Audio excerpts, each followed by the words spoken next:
Je m'étonne toujours, voire je m'amuse du fait que les écrivains ont souvent une phobie de ce mot. Moi, en fait, j'ai voulu faire l'analyse d'une névrose, si vous voulez.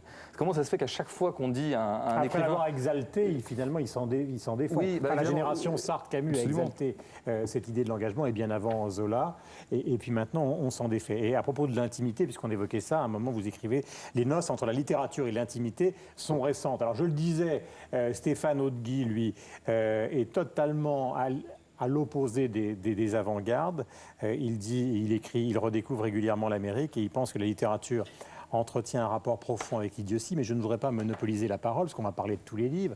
Qui pense aujourd'hui, est-ce que c'est votre cas, vous, Pierre, ou vous, Dominique, ou les autres, d'ailleurs, qui actuellement périllent dans la demeure littéraire? C'est formidable de voir qu'il n'y ait plus d'école, parce qu'on a été quand même sous le poids du nouveau roman pendant de nombreuses années. Et la France adore les écoles, toujours. Le romantisme, le symbolisme, l'existentialisme, le surréalisme. C'est-à-dire, nous sommes un pays militaire qui aime qu'on marche en rang. Et depuis la fin du nouveau roman, il n'y a plus d'école, il n'y a plus de chapelle, il n'y a plus de... En effet, il y a autant de talents, enfin autant de types d'œuvres que de talents, il y a autant de...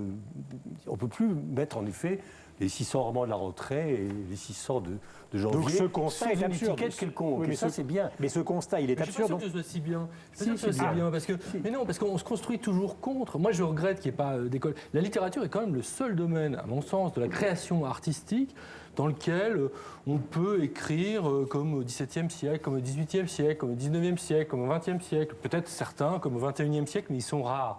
C'est-à-dire que si on compare avec ce qui se fait dans l'art contemporain, non pas que ça se fait pas, il y a aussi des gens qui font de la peinture, mais je dirais le milieu des critiques ou des musées leur prête assez peu attention, à mon avis, à juste titre. Or, la littérature, il y a une grande tolérance à l'égard des formes les plus classiques, les plus barbantes.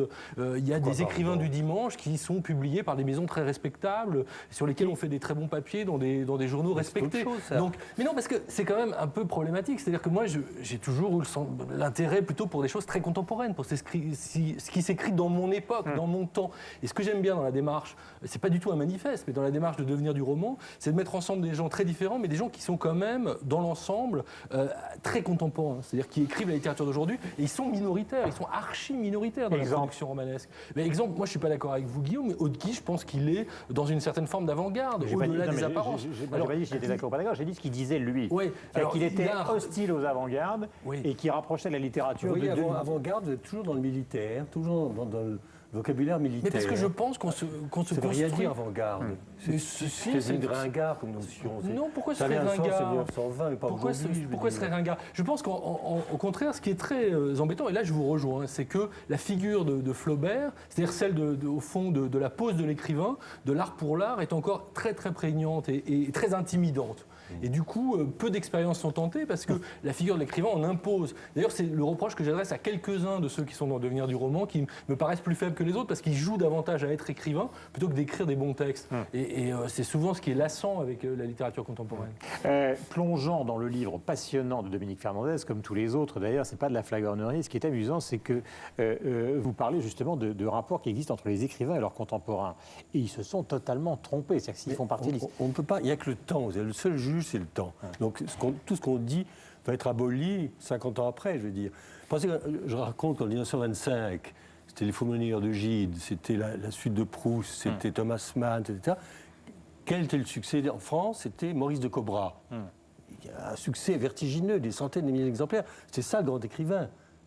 Alors que les vrais écrivains se tiraient à 3000 exemplaires. Gide, Proust, à cette époque, c'était des... Et Stendhal, votre héros. Et Stendhal, alors, a été lu 40 ans après sa mort. Qui a été lu 40 ans après sa mort. Il vendait 300 exemplaires. Quand il est mort, il y a un petit tonton filé, on disait le consul, l'ancien consul, Civitavecchia qui est mort.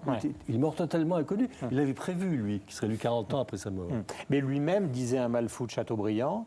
Et descendait. Il y a un moment, vous citez une lettre de 1825, si ma mémoire est bonne, où il dit il n'y a pas de littérature en France, et vous, avec ironie, vous dites Balzac démarre. Oui, exactement. Il disait il n'y a pas de littérature, et Zola, 50 ans après, il est aussi critique, dit on est envahi, les éditeurs ne savent plus ce qu'ils publient, on est envahi sous une marée de romans, exactement ce qu'on dit aujourd'hui. Il me faudrait un catalogue si je voulais simplement nommer tous les faiseurs de romans. Ils pullulent avec une terrifiante fécondité. Pendant l'hiver, on est quand même en 1878, on a l'impression de lire quelque chose. Ils pullulent avec une terrifiante fécondité. Pendant l'hiver de septembre à mai, il n'y a certainement pas de jour où 2 ou 3 romans ne poussent comme des champignons sur le sol français. Voilà, et ça c'est en 1878, donc il y a 130 ans. Et je crois que c'est très bien, d'ailleurs, il faut qu'il y ait beaucoup de mauvais romans pour qu'il y ait de bons. Je crois qu'une civilisation littéraire doit...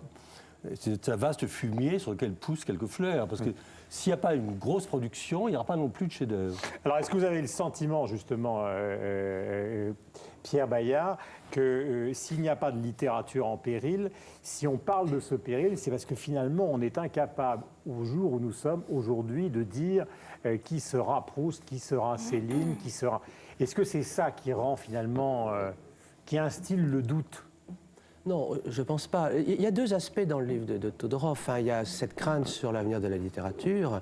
Il y a aussi cette crainte sur la transmission de la littérature au collège et à l'université. Ça, c'est un autre aspect qui est latent dans tout ce débat. Que faire avec tous ceux qui n'ont plus accès aux lettres et qui sont dans l'univers de l'image? Et ça, c'est ça le véritable problème. C'est pour ça que vous préconisez de les déculpabiliser par rapport à la lecture? Parce que c'est ça un peu l'idée générale du livre. De supprimer la honte et de ramener les gens vers les livres en n'ayant pas à l'égard justement de cette culture-là une attitude terroriste. Tu n'as pas lu. C'est l'image de la lecture que ça prône. En tout cas, je pense, c'est une des idées du livre, que nous avons, nous autres enseignants, quelquefois tendance à transmettre une idée de la lecture qui est un peu terrifiante.